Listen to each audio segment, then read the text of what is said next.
Choking on Eternal Sunday. My grandmother lives on the 11th floor of the Sutton Terrace Apartments in Ballackinwood, Pennsylvania. Her name is Ruth Ellen Bogan, though her bridge friends call her Ruti, I call her Nana, and her one living and insane cousin Edna calls her by her given Maxima. She was prompted to name herself at the age of 12 and a half by an impatient border officer, and I think that's why she hates her name so much. Ruth like this stupid candy bar, she says. It's an old lady name. She divorced my cheating pop-up in the early 80s and spent the following few decades traveling, going out dancing, shopping, having love affairs, and eventually circling back to her adult children and grandkids, all while smoking 1.5 packs of Marlboro Golds a day. She told me the best thing she ever did was get divorced. When I was small, I would always beat my parents to the car if I knew we were going to Nana's place. Her apartment was full of glass vases, original paintings, and plaster statues. There wasn't a square inch of the place designed for anyone but her. Everything was sleek and glittered in the light from the panoramic windows. All of those lovely things were in immediate danger the moment I arrived. What left my greasy little fingers and I in awe more than anything was the squishy white couch in the living room that matched her delicately beaded throw pillows so nicely. My parents wouldn't dare buy a white couch. I'd see old friends stop by her place for lunch or coffee. I was used to quickly getting bored when two grown-ups sat down for a conversation, but Nana was the only one who, after shooting the breeze, would wave goodbye, close the door, and read my mind with a sigh of relief. Ugh, thank God that old bat's gone. The woman genuinely cherished living by herself. Despite her ability to eject elderly women from her apartment with record efficiency and a swift lehitraot, there was always room for her oldest grandchild at one of her pastel green bar stools in the kitchen. As I sat perched on the wicker seat, she would serve me noodles with cinnamon and sugar, and a glass of Coke on the side. Water was strictly for bathing and washing dishes. While I'd hit my sugar high, she'd teach me curse words and all the things my teachers and parents are too chicken shit to tell you, but that you ought to know. Expensive things look expensive. Never shop cheap. You'll look cheap. If a girl gives you shit, she's jealous. If a boy gives you shit, he likes you. If someone at school is bothering you, smack him. Dance like you're holding something you love in your hands. Follow your hands. Don't marry a goy. Have exactly 3 children. Never go out with a guy who has bad breath. It's very important that a man has a beautiful penis.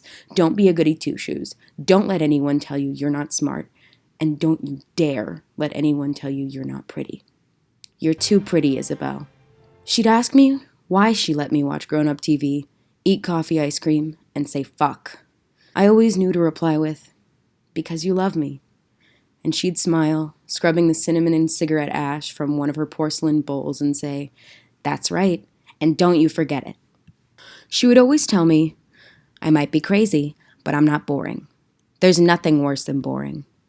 It became her catchphrase. And after an entire childhood of being told to sit still or tone it down, I adopted it too. To this day, it's pretty much the only one of her rules I've managed to follow. Another one of Nana's lessons that stuck with me was never verbalized, but I saw it in her. And that's that solitude doesn't have a damn thing to do with loneliness, so long as you own it. Nana still lives by herself in that apartment. The last time I saw her leave was in July for her birthday dinner. She doesn't see her living room much because her oxygen machine has a lot of tubes, and she finds it difficult to tow all the wires. Her bedroom carpet is freckled with burn holes. She has nearly blown the place to smithereens twice, trying to light a cigarette with her oxygen on. After a bad case of pneumonia 2 years ago, her COPD finally caught up with her. A pillbox sits on her end table like a checkerboard, with random compartments emptied. She is a rascal parked by the door to her bedroom. Her stove is permanently turned off. She woke up at 4 p.m. and is having trouble breathing. She called my mother. What day is it, Rena? What day do you think it is, Ma? I heard my mother say from her bedroom. The walls in my house have pores, and no sound can manage to stay in one room. That's your favorite day, Mom, she continued, and obviously Nana was confused that all of a sudden she had a preference for the most goyish day of the week.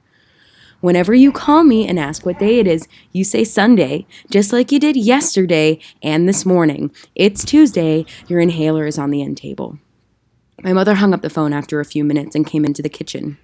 Nana has absolutely no idea what's going on. She probably doesn't even realize what's happening right now.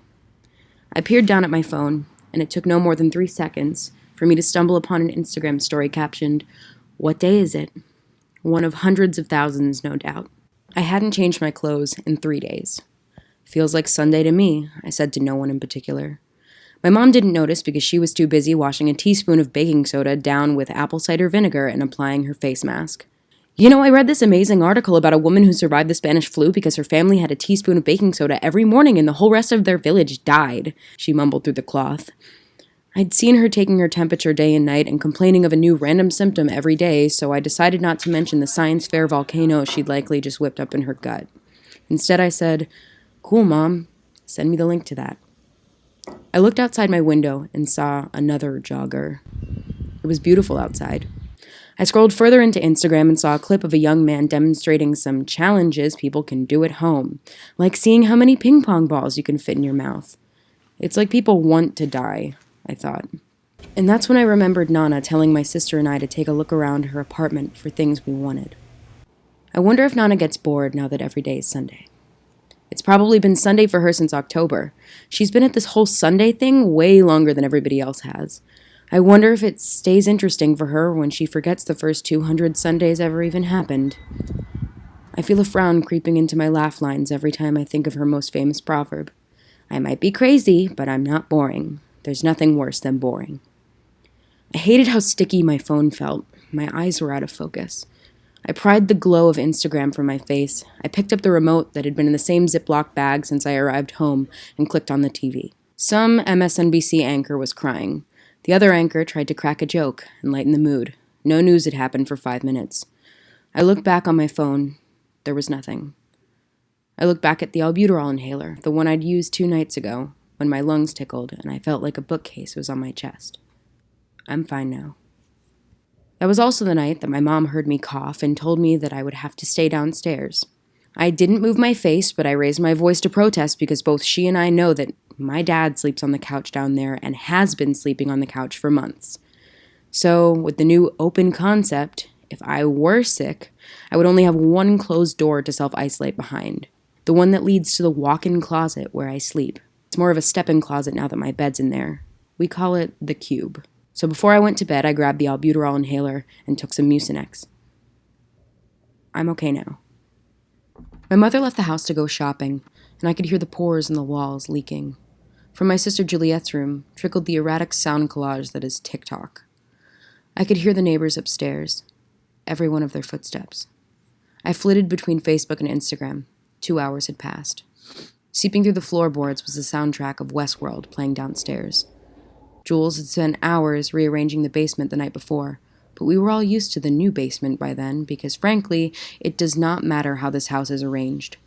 I think about Nana and her apartment, and how all the paintings are where they've always been. Even though she never sees them anymore, there they hang. In my house, the furniture just goes where it fits. It reminds me of a dorm, just some semblance of what we had in our old house thrown into a neutral rented apartment space. The pieces are all there, but really you could nail the chairs and the coffee table and even our cabinets, filled with Juliet's pottery, my diploma, and Dad's vintage clock collection all to the ceiling. And I'd feel no particular way about it. Nothing feels special where it is. Just convenient. Boring. Yeah, I come close to claiming the walls could be blank and that it would feel the same. But then I enter my bedroom and I bite my tongue. I am grateful for the furniture, but it tells me nothing about myself. "We're in a spiritual deprivation chamber," said my friend Nadi from my laptop screen. I'd spent hours talking to a different friend about all the wonderful things I should have time to do now, but I consistently ignore all of the things I finally have the wiggle room to get better at. My stomach was shaking all the other parts of my body, telling them they have to panic too. A few minutes with Nadi and I stopped feeling anxious, but I was stuck with the energy, like someone was trying to jump my bones, but in the car battery way, not the sexy way. I felt the same sensation I feel when people make me sit still. Except I wasn't sitting still. I was waving my arms above my head, giggling about how words are useless, and admitting to Nadi that I'm actually starting to lose it. "Yes, you're going crazy. You have none of the interactions you normally have on a daily basis. There's nothing to latch onto. It's just you in a vacuum," Nadi sang through the laptop speakers. And I made an elated face and couldn't help but be excited at his revelation. And then I realized what he had just said. All day my skin had felt like a vice, and I wanted to scream so loudly, so violently that I was afraid I'd actually injure myself if I had the opportunity to let it out. The walls have pores, I thought. I just want to run around in circles, but I'm in a house where even normal footsteps sound like thunder. I can hear every time a doorknob turns, for Christ's sake. The whole world is out with a cold. It's always Sunday, and everything I read or hear makes me feel like I'm statistically closer to death than I normally should be. The word centrifuged in my head and ricocheted off of every ambiguously cluttered surface. It wasn't cohesive with the picture-perfect spring scene outside the window. There were no corpses in the street. Even the furniture was indifferent. The world is ending, mutating in a petri dish. But this fucking house makes it look boring. Then I heard Nana. There's nothing worse than boring. I ran to the cigar box I'd brought back from Argentina. I bought it on my last day, in the last place I remember being genuinely excited. From it, I pulled out half of a joint that my sister rolled the night before. Every time I walk outside with one of these at 2 a.m., I get this sense of magic realism that I need, to truly believe something out of the ordinary is happening in the world. I can't stress enough that I don't think it's the weed. When I went out, the wind was howling. I couldn't find a lighter, so I had matches.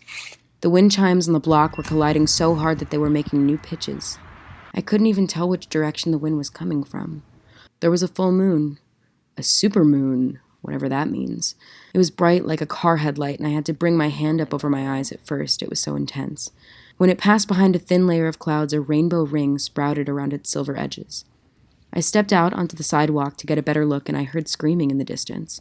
I inched out even farther. Before I made it to the corner to follow the screams, I saw a family of deer in the yard across the street. The spots on the babies looked like flickering white sparks between the silhouettes of the hedges. The house seemed to lie to me, with its leaky pores and symphonies of nothing, of washer-dryers and everybody's notifications and the hum of 2 different news channels and running water constantly propagandizing everything's normal. The front yard seemed to promise some relieving unpredictability. I sat there smoking on my porch, and all of a sudden, lightning flashed across the tree line. 5 minutes later, the full moon was swallowed up by the purple storm front. The strikes were back-to-back and uninterrupted. I was so dazzled by the display that I didn't notice my dad and sister wander out behind me.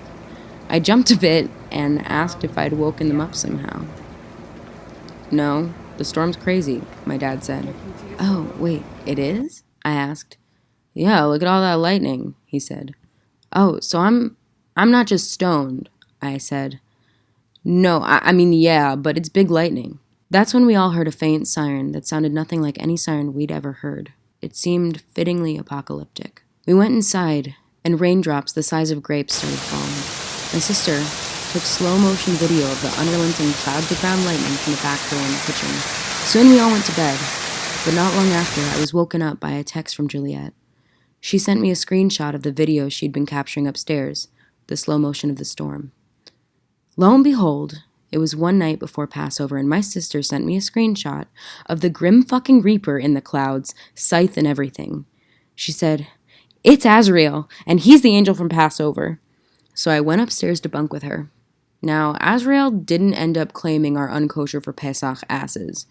I wasn't totally convinced, but the picture was eerie. The point is that I felt sufficiently unbored for the moment and could finally sleep to the nonstop lightning and Gatling gun rain. So now, it's just Sunday again. Tomorrow is Passover Sunday, and I think I'm going to call my Nana to wish her happy Sunday and Chag Pesach. I'll ask her how she's doing, and if she asks me how I'm doing, I think I'll tell her I'm crazy, but at least I'm not boring. I know she's probably far more terrified waking up in the middle of the night with a tight chest and white noise in the pocket of her mind where the last year should be. I think it might make her feel better to hear that, for the most part, everyone else is also scared to death, worried about their lungs, and asking what day it is. I think she might even be delighted to hear that for the first time in a long time, she understands perfectly what's going on. Everywhere. And hell. She's a lot less bent out of shape about it than everyone else.